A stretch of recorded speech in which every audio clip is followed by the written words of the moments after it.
সবাই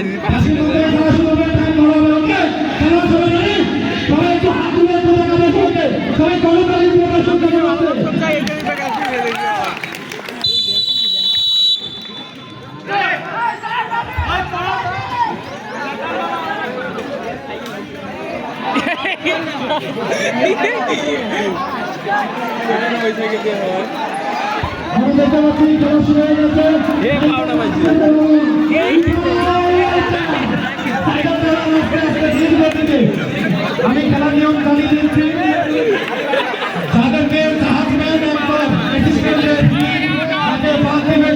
সম্মানে চলে যাবে। আমি দেখতে পাচ্ছি যারা পিছন করে রয়েছে শুধু তারাই অ্যাসিস্ট্যান্ট রেফারির দায়িত্ব পালন করতে পারবে। ঠিক আছে ভাই, ঠিক আছে।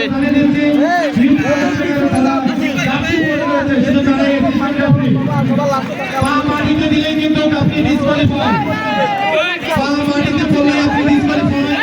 আমরা দেখতে পাচ্ছি অনেক খেলো চলে যাচ্ছে মাঠের বাইরে, পিছনে রয়েছে নাহিদ। সুতরাং আপনারা নির্দিষ্ট এরিয়ার মধ্যে যাবেন, আগে গেলে আগে খাবে, পিছিয়ে গেলে সোনা পাবে। এই জায়গায় লঙ্গি পড়ে মামা, মামাদের মাথায় নষ্ট। আমরা দেখতে পাচ্ছি অনেক আশিক ভাই নাহিদ মাঠের মধ্যে শুধু আমরা দেখতে পাচ্ছি এই মুহূর্তে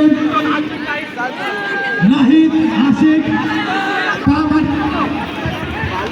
আমাদের পরবর্তী আকর্ষণ কিন্তু আমাদের পরবর্তী আকর্ষণ বেলুন ফাটানো। নিজের বেলুনকে ঠিক রেখে অন্যের বেলুন ফাটিয়ে ধ্বংস করে দেব। দেখা যাক, প্রথম শেষ হয়ে গেছে, একজন শেষ তিনজন প্রতিযোগী কিন্তু আমাদের মাঝে কিন্তু উপস্থিত রয়েছে। আমরা দেখতে পাচ্ছি প্রথম স্থান দখল করার পর্যায়ে রয়েছে নাহিদ। দেখা যাক, তৃতীয় জন আমরা পেয়ে গেছি আশিককে। দ্বিতীয় জন আমরা দ্বিতীয় নম্বর দেখতে পাচ্ছি। দ্বিতীয় নম্বর